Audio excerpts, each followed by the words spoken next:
여러분 주님 안에서 강건하시기를 바랍니다. 제가 오늘 예배당에 오는데 비 온 후에 낙엽이 떨어졌잖아요. 저희 집에서 사택에서 이 교회 오는 길에 은행나무가 많이 은행나무잎이 많이 떨어졌더라고요. 얼마나 운치가 있든지, 얼마나 아름답든지.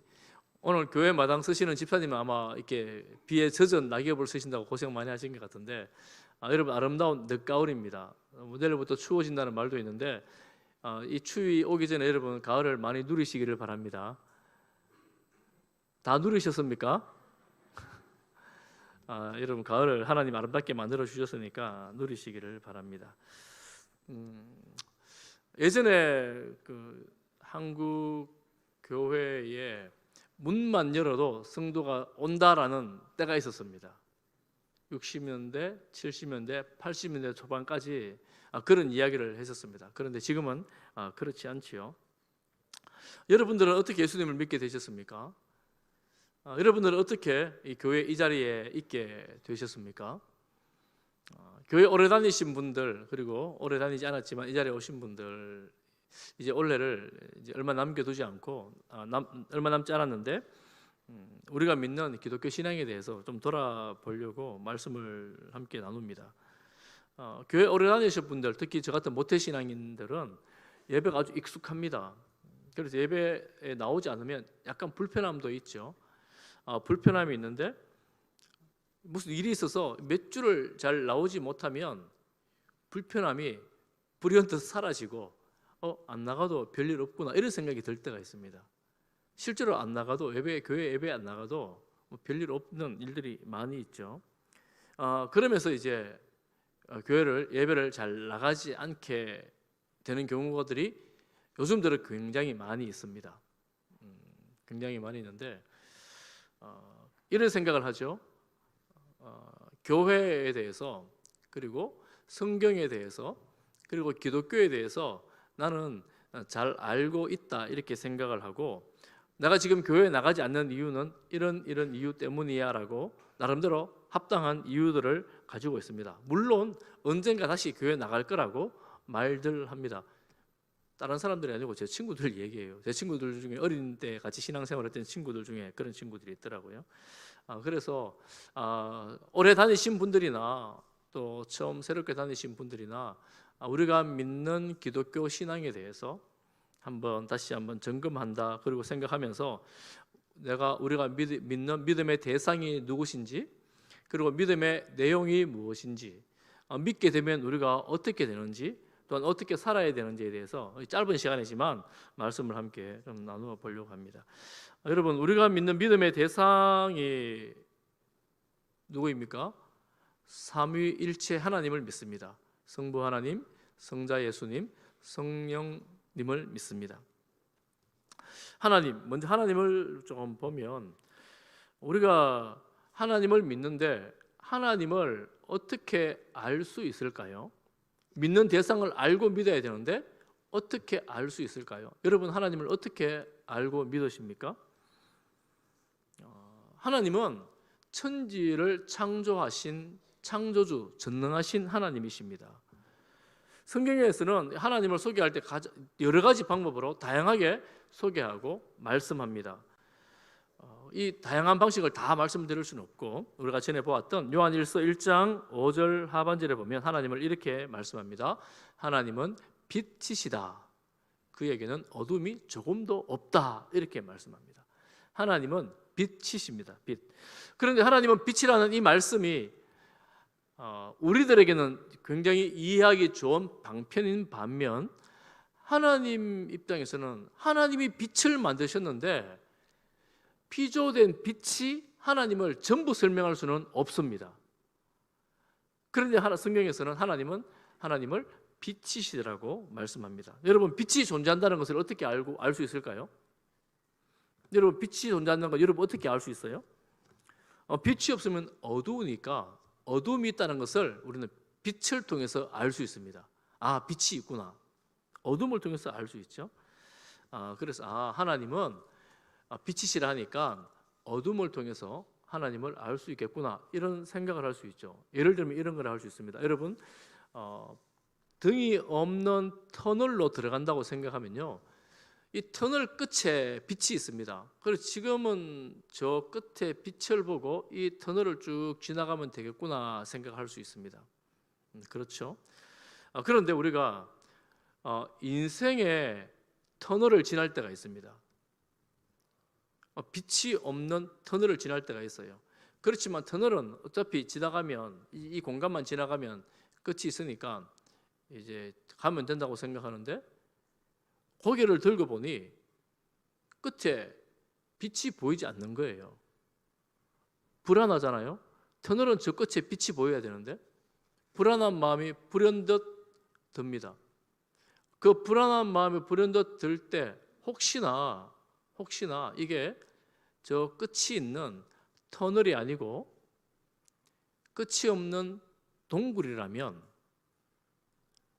이 깜깜한 동굴을, 한 치 앞도 잘 보지 못하는 동굴을 내가 어떻게 지나가야 될까?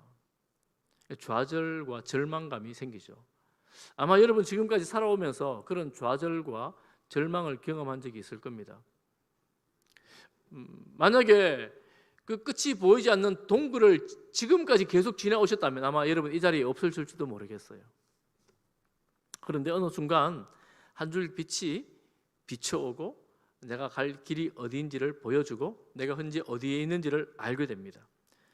인생의 한계점에서 만나는 빛으로 찾아오시는 주님, 하나님이 우리 인생의 빛이 되셔서 그 자리에 찾아오셔서 우리의 위치를 보여주고 길을 보여주십니다. 그때 나타나는 하나님은 사랑이십니다. 사랑. 하나님께서 우리에게 찾아오셔서 공포, 두려움 이런 게 아니라 사랑으로 찾아오셔서 말씀하시죠. 빛은 세상을 밝히 보여줍니다. 어두움을 밝혀줍니다. 여러분, 어두움은 세상을 왜곡하죠. 어두움 속에 있으면 여러분 청소 안 해도 괜찮아요. 집에 조명이 어두우신 분들은 아마 그런 집 혹시 있는지 모르겠습니다. 청소 깨끗하게 안 해도 깨끗해 보입니다. 그런데 조명을 어느 순간 밝혀보면 구석구석에 먼지들이 쌓여 있는 것을 발견하죠. 빛이 밝아지면 청소를 해야 돼요. 밝은 게 좋습니까? 아니면 좀 어둡게 사는 게 좋습니까? 그래도 밝아야죠. 그죠? 밝아야죠. 그런데 이게 어두운 상태에 있다가 밝아지면 부담스러워요. 다른 사람 오라 하기도 부담스럽습니다. 청소를 또 많이 해야 되고 하면 또 신경도 많이 쓰입니다. 여러분, 그게 우리 마음이라고 생각하면 우리 마음에 빛이 비춰지는 게 때로 부담스러울 때가 있습니다. 때로 조금 어둡게 있는 게 좋겠다 이런 생각이 들 때가 있습니다. 그래서 여러분 가끔 보면 감옥에 있는 사람들, 범죄로 밝혀진 사람들, 재판 중에 있는 사람들이 이런 인터뷰하는 것을 듣습니다. 다 들어가고 난 다음에 이제야 속이 후련합니다. 제가 뭐 책임질 거 있으면 책임져야죠. 뭐 이렇게 하는 말을 들을 때가 있습니다. 뭐 범죄로 어둡고 드러나는 게 두렵다면 그게 어쩔 수 없이 드러나게 되면 책임질 거 책임져야 되죠. 그렇잖아요. 우리 인생이 그런 거잖아요. 그런데 우리가 살다 보면 내가 책임지지 못하는 일들이 있습니다. 내가 해결할 수 없는 일들이 있어요. 빛이 우리 마음속에 비춰졌는데 오히려 더 절망스러울 때가 있고 더 슬퍼질 때가 있고 더 수치스럽고 더 두려울 때가 있습니다. 그럴 때가 있어요. 아마 여러분 그런 상황을 경험하신 분들이 있을 거예요. 그때 하나님께서 우리에게 빛이시라 그러는데 하나님 빛이 비춰졌는데 왜 더 절망스럽게 됩니까? 하나님 이거 절망, 두려움, 근심 없애주세요. 이렇게 기도할 수 있잖아요. 그때 하나님이 사랑이라 말했는데 사랑, 우리가 믿어야 될 대상이 하나님 아버지를 믿어야 되고 또 두 번째 믿어야 될 대상이 예수 그리스도신데 예수 그리스도께서 사랑으로 우리에게 오셔서 우리의 그 두려움을 없애 주십니다. 여러분 인생에 있어서 가장 두려운 게 무엇이라고 여러분 생각하세요? 여러분 뭐가 두려우세요? 혹시 뭐 질병이 되게 두렵잖아요. 특히나 병원에서 해결할 수 없는 질병이라면 여러분 더 큰 두려움이 있을 거 아닙니까? 그리고 또 두려움이 있습니다. 내가 고집스럽게 어떤 일을 했는데 이 고집스럽게 추진하는 일들이 안 되는 거예요. 내가 어떤 일들을 계획하고 진행하는데 안 되는 거예요. 어려운 거예요. 앞이 별로 보이지 않는 거예요. 이때 두려움이 있을 수도 있죠. 그리고 또한 죄 문제가 우리를 두렵게 하고 때로는 수치스럽게 합니다. 내가 이거 평생 묻어두면 좋겠는데 이거 남들 다 몰랐으면 좋겠는데 이런 인생의 문제들이 있잖아요. 그런데 예수님께서 이렇게 찾아오실 때 이 질병이나 혹은 때로는 고집이나 때로는 이 죄 문제를 슬픔을 고통을 해결하십니다. 예수님은 하나님을 떠난 인생들이 피할 수 없는 인생의 고통, 절망, 슬픔, 눈물들을 십자가로 해결하십니다. 그래서 깨끗하게 하십니다. 요한복음 3장 16절 우리가 너무나 잘 아는 말씀 우리 같이 한번 읽어볼까요? 시작. 하나님이 세상을 이처럼 사랑하사.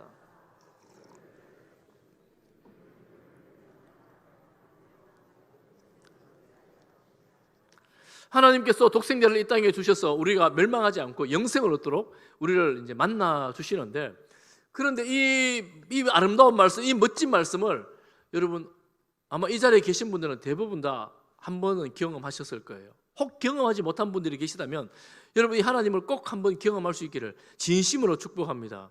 경험하셔야 돼요. 하나님의 이 사랑을 알아야 해요. 알아야 합니다. 언제 알게 되느냐? 언제? 먼저 경험하신 분들, 여러분들은 하나님의 이 사랑을 언제 알게 되셨나요? 여러분 혹시 하나님 사랑을 경험해 보셨지요? 아마 다 경험해 보셨을 겁니다. 정도의 차이가 있지만 아마 경험해 보셨을 거예요. 그런데 언제 경험하셨나요? 여러분 질병에 대해서 어두운 부분이 있다면 우리가 건강할 때는 잘 모릅니다. 이 질병의 두려움과 고통과 아픔을 잘 모릅니다. 그리고 내 고집스러운 일들이 잘 진행될 때에는 이게 어려운 일인지를 잘 모릅니다. 잘 알지를 못합니다. 깨닫지를 못합니다. 인생에서 내가 헤쳐나갈 만한 고난이 올 때도 이 절망감을, 하나님의 사랑을 잘 알지를 못합니다. 그리고 죄도 사실은 사소한 죄를 지었을 때 적당히 해결되고 특별히 어려움, 이게 내 스스로 생각하기에 별일 아니라고 생각하는 그런 죄 가운데 있을 때는 하나님의 사랑을 잘 알지를 못합니다. 그렇지만 우리가 내가 스스로 해결할 수 없는 일, 내 능력에, 내 힘의 한계를 벗어나는 일을 만날 때에 우리는 이제 고통 가운데 빠지게 되고 걱정하게 되고 염려하게 되고, 그때 하나님께서 우리 인생에 개입하시는 것을 볼 수가 있습니다. 경험할 수가 있습니다. 아마 여기 계신 많은 분들이 아마 그런 순간에 질병의 고통 가운데에, 인생의 어려운 짐 가운데에 예수 그리스도를 아마 만나셨을 거예요. 하나님을 하나님으로 고백하게 되셨을 겁니다. 제가 전에 교도소에 가서 기독교를 강의한 적이 있어요. 5주짜리 강의를 5번의 강의를 하루에 다 해야 되는 이 타이트한 일정으로 정말 피곤한 하루 아닙니까? 그럼 강의하는 사람만 피곤하겠어요? 그 재수자들이 수십 명이 모여 강의를 듣는데, 남자 재수자들 수십 명이 강의를 듣는데 얼마나 피곤하겠습니까? 그런데 강의를 너무 잘 듣는 거예요. 몇몇 분 빼고는 거의 너무너무 강의를 잘 듣는 거예요. 심지어는 강의를 마치는데 시간마다 마칠 때마다 질문하는 분이 있어요. 너무 이렇게 반응들이 그런 거예요. 나중에 알고 보니까 기독교에 대해서 관심이 있고 믿음을 가지기를 원하는 분들이 좀 이렇게 모인 거였습니다. 그분들이 마지막에 진지하게 예수님을 믿어야 되겠다고, 믿겠다고 이렇게 말씀하시면서 나오는 겁니다. 여러분, 그분들은 이미 빛 가운데 드러난 자신들의 과오가, 실수가 드러난 그런 분들이죠. 두려움과 걱정과 염려, 이런 것들로 견디기 힘든 시간을 지내고 있는 분들인데, 그때 생명의 빛 예수 그리스도를 마음에 모시게 되고 영접하게 되는 겁니다. 그 순간에 예수님이 오실 때에 내가 책임지지 못하고 내가 감당할 수 없는 이런 인생의 짐들을 주님께서 말씀하시죠. 내가 책임진다. 내가 감당한다. 네가 하지 못하는 그 책임을 내가 진다. 이렇게 말씀을 하는 거예요. 예수님은 인생의 고통과 눈물과 아픔을 지시고 십자가에 돌아가셨습니다. 생명을 주셨습니다. 그래서 우리의 모든 고통을, 슬픔을, 눈물을, 아픔을 해결하십니다. 그래서 우리는 주님 안에서 이 믿음을 갖게 되었습니다. 여러분, 이런 이야기를 들을 때 예수님께서 우리 인생의 짐을 지고, 죄의 짐을 지고, 고통의 짐을 지고, 질고의 짐을 지고 십자가에 돌아가셨다라는 말씀을 들을 때 우리 마음속에 그렇지, 내가 그 주님을 믿고 있지, 내가 그 예수님을 믿고 있지, 혹은 내가 그 예수님을 믿고 싶다, 내가 믿어야 되겠다, 이런 마음이 들 때 그 마음은 전적으로 성령님께서 주시는 거예요. 성령 하나님께서 우리 마음을 감동해서 믿도록, 믿음으로 이끌어 주십니다. 여러분, 그래서 이런 감동이 마음에 있을 때 여러분 꼭 믿음을 고백하시기를 바랍니다. 예수님을 믿으시기를 바라요. 혹시 예수님을 아직 믿지 못하는 분이 계시다면 믿고 고백할 수 있기를 바랍니다. 이 길을 믿으면 어떻게 됩니까? 믿으면 어떻게 돼요? 영생을 얻습니다. 구원을 얻습니다. 제가 좀 더 설명하면 이렇게 말씀드릴 수 있어요. 인생의 궁극적 고통과 궁극적 아픔과 상실감의 슬픔을 궁극적 해결책이 예수님의 십자가입니다. 제가 궁극적이라는 말을 강조하는 것은 죄로 인한 것은 피해갈 수가 없어요. 우리 모든 인류가 죄인이기 때문에 죄 때문에 오는 이 슬픔과 아픔과 죽음을, 상실을 피해갈 수가 없습니다. 그렇지만 예수님의 십자가는 이 궁극적인 문제를 궁극적으로 온전하게, 완전하게 해결해 주시는 겁니다. 예수님이 그것 때문에 오셨습니다. 그래서 우리는 진정한 해방, 자유를 누리게 되었습니다. 요한복음 3장 17절 말씀, 오늘 두 번째 구절을 우리 같이 한번 읽어보겠습니다. 시작. 하나님이 그 아들을 세상에 보내신 것은 세상을 심판하려 하심이 아니요 그로 말미암아 세상이 구원을 받게 하려 하심이라. 예수님께서 이 땅에 오신 이유는 심판하고 멸망시키기 위해서 온 것이 아니라 구원하시기 위해서 오셨습니다. 그래서 예수님을 믿는 모든 사람을 하나님의 자녀로, 하나님의 백성으로 구원하십니다. 할렐루야. 여러분, 믿고 이 구원의 반열에 살아가시기를 축복합니다. 이렇게 믿게 될 때 아주 의미 있는 새로운 관계가 하나 생깁니다. 그게 뭐냐면 천지를 창조하신 전능하신 그 하나님께서 우리의 아버지가 되십니다. 우리의 아빠가 되십니다. 그래서 천지를 창조하신 하나님을 향하여 아버지 혹은 아빠라고 부를 수 있는 특권을 받게 되었습니다. 기독교의 너무나 놀라운 진리입니다. 세상에 있을 수 없는 놀라운 진리죠. 왜냐하면 천지를 창조하신 그분이 여러분의, 우리의 아버지가 된다는 겁니다. 그렇게 그분을 향하여 아버지라고 부를 수 있게 되는 겁니다. 그러니 그분은 우리에게 놀라운 평안과 기쁨을 주시는 전능하신 하나님이십니다. 우리는 그렇게 하나님을 믿고 있습니다. 제가 잠깐 정리를 좀 해보겠습니다. 우리가 믿는 믿음의 대상은 하나님, 천지를 창조하신 하나님, 그리고 그 아들 예수 그리스도, 나를 위해 죽으시고 부활하신 예수 그리스도, 그분을 믿게 하시는 성령님을 우리가 믿습니다. 그 믿음으로 우리는 하나님이 주시는 이 자유와 평안을 누리게 되었습니다. 하나님 아들의 신분, 딸의 신분을 가지게 되었습니다. 그러면 우리가 이 신분을 가진 사람들은 어떤 사람인가 하는 것을 좀 보려고 합니다. 여러분, 지금 제가 먼저 지금 말씀드린 거 굉장히 중요한 내용들이잖아요. 예수님 믿으면서 꼭 알고 믿고 또 고백해야 되는 내용입니다. 그리고 지금부터 하는 말씀 여러분 잘 들어보십시오. 또 이거 굉장히 중요한 내용인데, 그렇게 주님을 믿는 사람들, 예수님을 믿는 사람들, 그 사람들을 우리는 교회라고 부릅니다. 교회가 뭐냐면 이 예배당 건물이 아니라, 이 예배당은 그야말로 예배당이라고, 예배드리는 장소라고 하죠. 그런 이 예배당을 사실 교회라고 말하긴 하지만 교회의 본질은 뭐냐면 그렇게 예수님을 믿고 부름받은 성도들, 바로 저와 여러분이 교회입니다. 여러분이 교회예요. 저도 교회입니다. 여러분 예수님을 다 믿고 있다면 내가 교회구나, 우리가 교회구나, 이렇게 생각하는 거예요. 고린도전서 1장 2절에 보면 교회를 그렇게 설명합니다. 고린도에 있는 하나님의 교회, 곧 설명하죠. 하나님의 교회가 뭔지, 그리스도 예수 안에서 거룩하여진, 그리고 성도라 부르는 사람들. 고린도 교회, 지역 교회는 고린도 안에서 예수님 믿는 사람들, 성도들입니다. 그리고 또 있습니다. 고린도 지역 말고 각 처에서 우리의 주, 곧 그들과 우리의 주 되신 예수 그리스도의 이름을 부르는 모든 자들, 곧 각각의 자리에서 예수님의 이름을 부르며 믿는 그 사람들이 바로 교회라는 겁니다. 교회. 여러분 교회이십니다. 아멘. 아멘. 이 교회가 왜 중요하냐?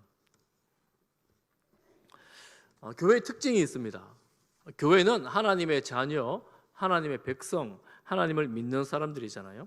교회는 어떤 특징을 가지는가?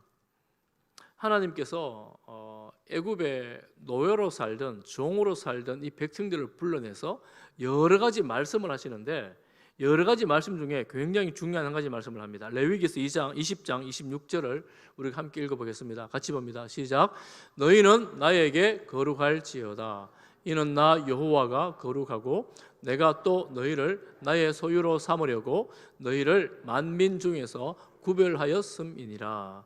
하나님께서 애굽에 지금 노예 종으로 살고 있는 이스라엘 백성들을 구출해 내셨어요. 구출해 내시 구별하셨습니다. 이미 그 애굽 땅에서 나왔습니다. 이집트에서 나왔습니다.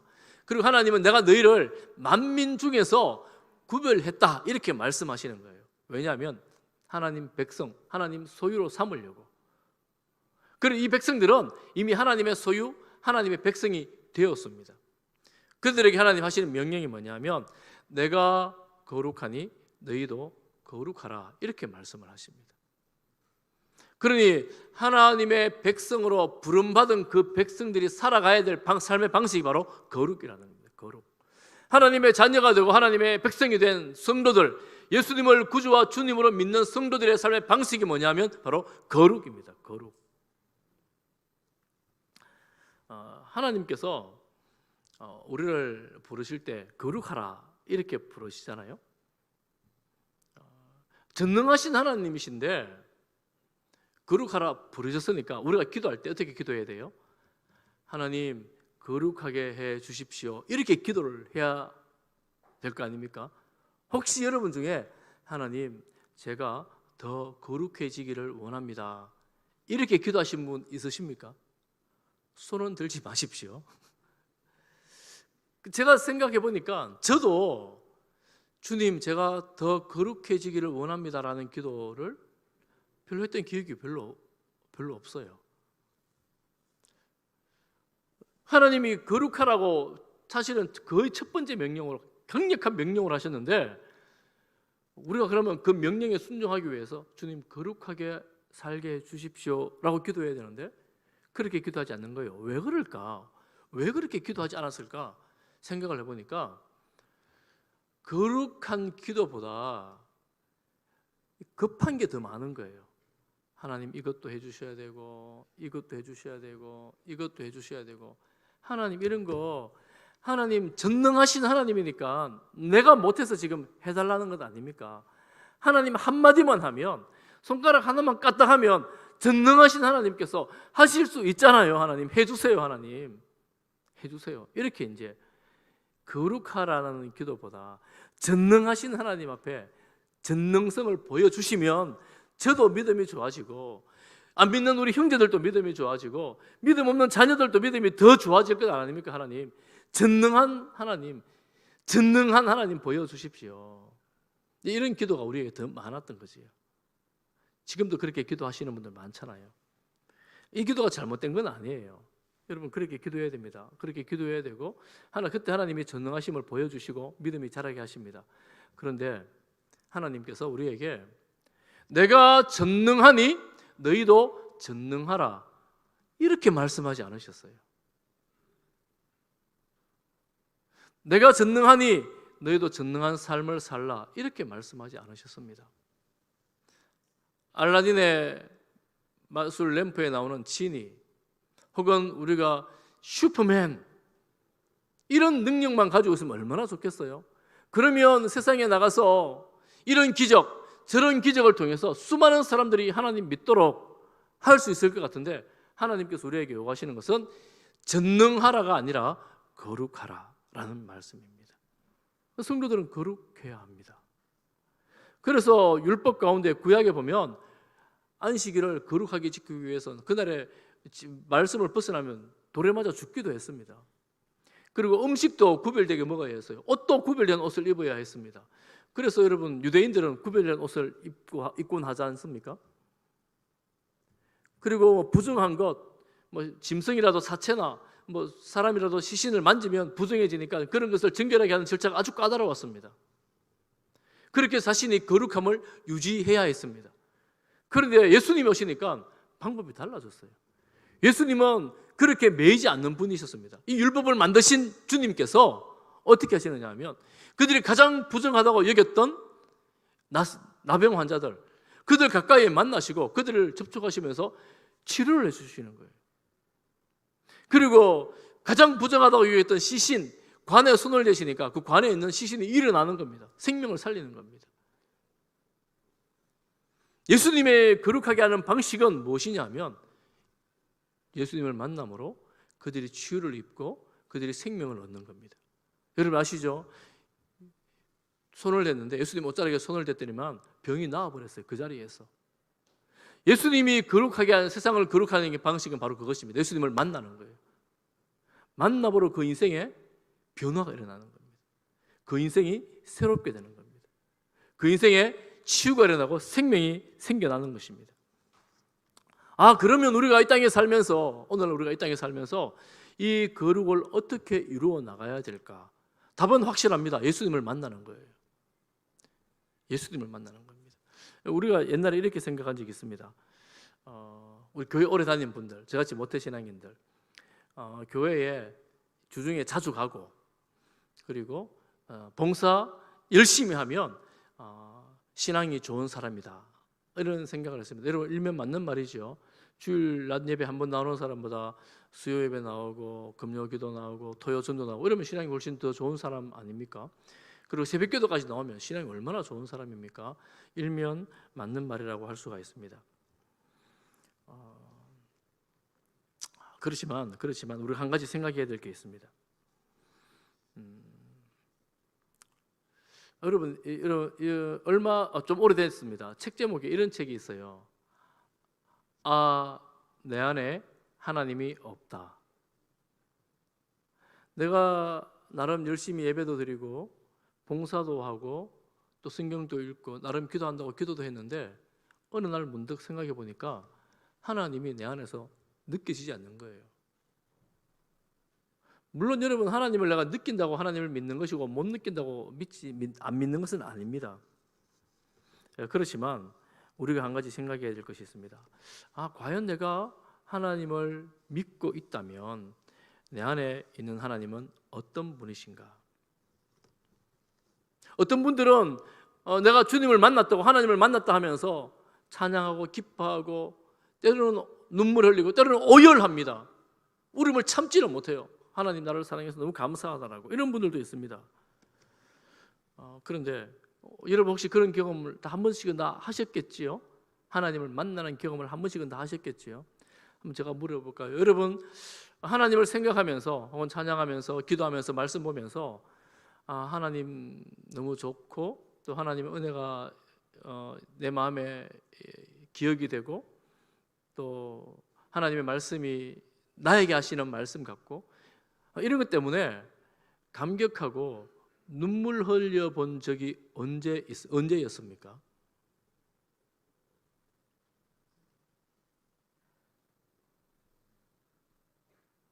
혹시 여러분 그런 적이 있으실 거 아니에요? 여러분 있어야 합니다.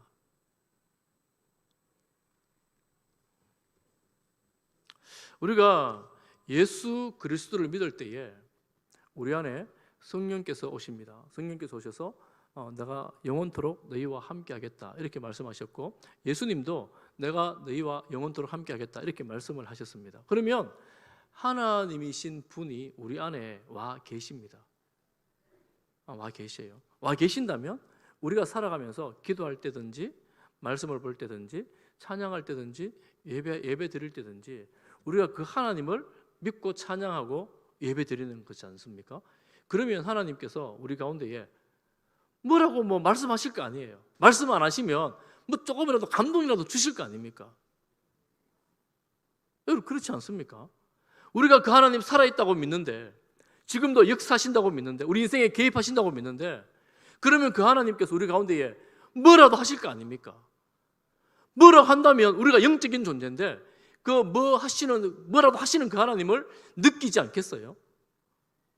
여러분 그런데 내가 봉사 열심히 하고 예배 열심히 드렸는데 아무런 느낌도 없고 감동도 없고, 그렇다면 한번 돌아가 보셔야 돼요. 진지하게 물어보세요. 여러분 진지하게 물어보십시오. 어떻게 물어보느냐 하면, 하나님 어디 계세요? 나는 예수님 믿는다고 믿는데요, 하나님 어디 계세요? 제가 하나님을 느끼고 싶습니다. 그리고 하나님 앞에 좀 머물러 있으세요. 왜냐하면 하나님께서 우리를 만나주신다고 말씀할 뿐만 아니라 우리와 교제하시겠다고 말씀하셨어요. 요한일서 우리가 봤잖아요. 1장에 우리 그리스도인들이 하나님과 코이노니아가 이루어집니다. 예수님 말씀하시잖아요.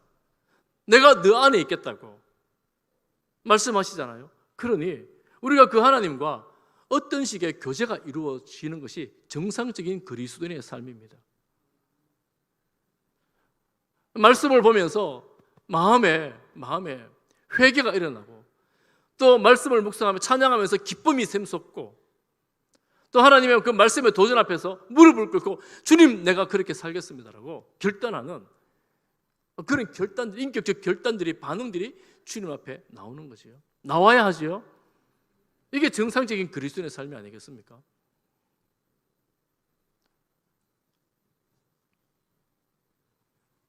여러분 우리는 살아계신 주님께서 우리 안에 계시는 성도들입니다. 그러기에 하나님께 기도하고 하나님 말씀을 묵상하고 찬양할 때 감동이 있어요. 위로가 있습니다. 힘을 주셔요. 여러분 물론 이 가을에 우리나라 아름다운 가곡들, 좋은 노래들이 많잖아요. 들어보면 감동이 있습니다. 그런데 그런 감동하고 찬양할 때 감동하고 좀 다른 게 있어요.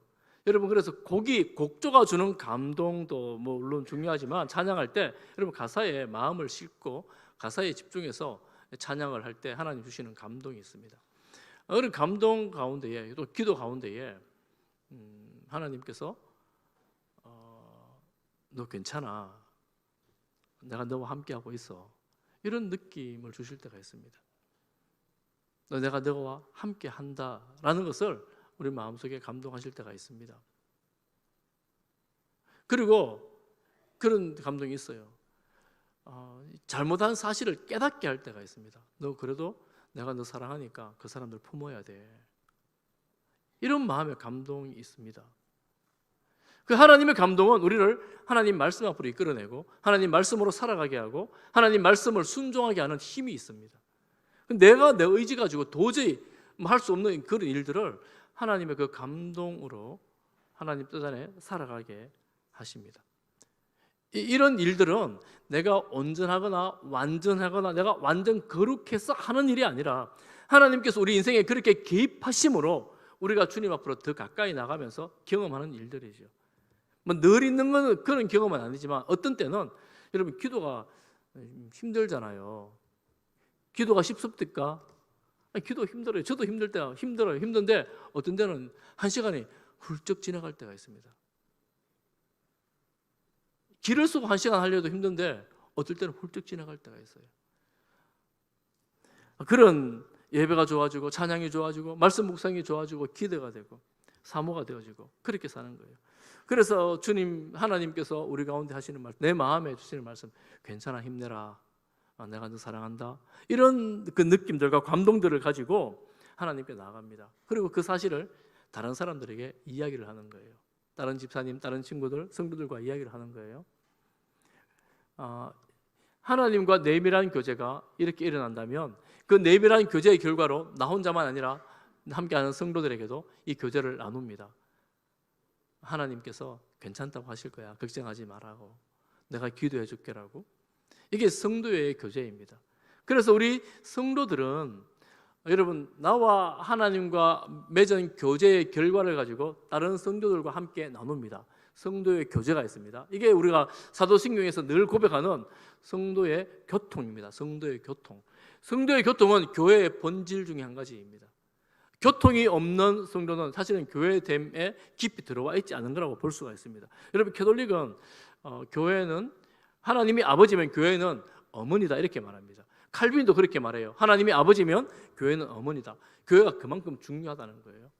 교회를 떠나서 구원이 있느냐 없느냐 이런 논쟁이 있습니다. 뭐 이런 논쟁을 차치하더라도 우리가 주님의 교회로 성도들로 만나서 이런 영적인 교제, 믿음의 교제를 통해서 신앙으로 살아가게 하고 기도를 도와줌으로 힘이 나게 하고 또한 세상에 시험이 있을 때에 그 시험을 이기게 하는 이런 성도들의 교제, 이런 교제가 우리 그리스도인들에게 반드시 필요하고 그런 교제를 통하여 우리가 내가 그리스도인이라는 것을 보여주는 것입니다.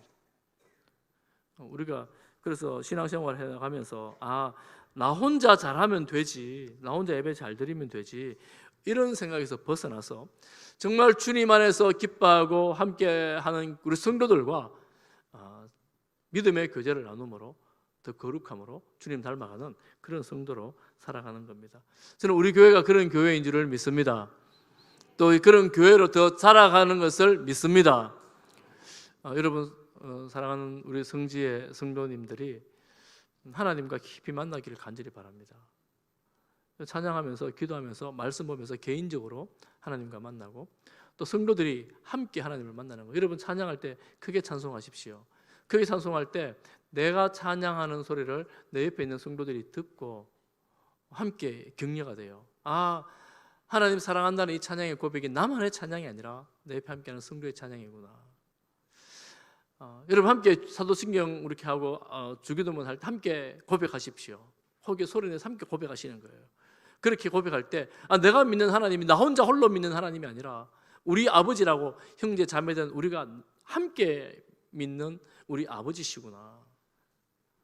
내가 옆에 있는 사람이 형제가 되고 자매가 되는 겁니다.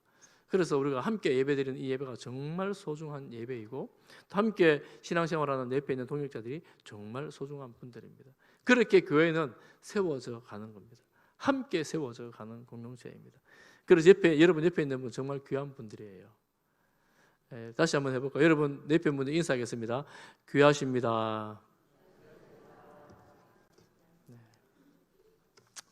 주님 안에서 주님의 몸된 교회를 더 건강하게 세워나가는 우리 모든 성지의 건축들 되기를 주님의 이름으로 축복합니다. 기도하겠습니다. 사랑하는 하나님 아버지, 우리를 하나님 자녀 삼으시고 하나님 백성으로 살아가게 하시며 하나님 우리를 만나주시고 우리에게 힘을 주심으로 그리스도인으로 성도의 교제로 힘을 내어 살아가게 하심을 감사합니다. 주님, 우리가 만날 때마다 위로가 되고 힘이 되고 격려가 되는 그런 성도로 세워 주옵소서. 하나님의 사랑을 함께 나누며 함께 자랑함으로 이 공동체 안으로, 이 교제 안으로 들어올 수 있도록 우리 모든 성도들에게 하늘의 은혜를 부어 주옵소서. 예수님 이름으로 기도하옵나이다. 아멘.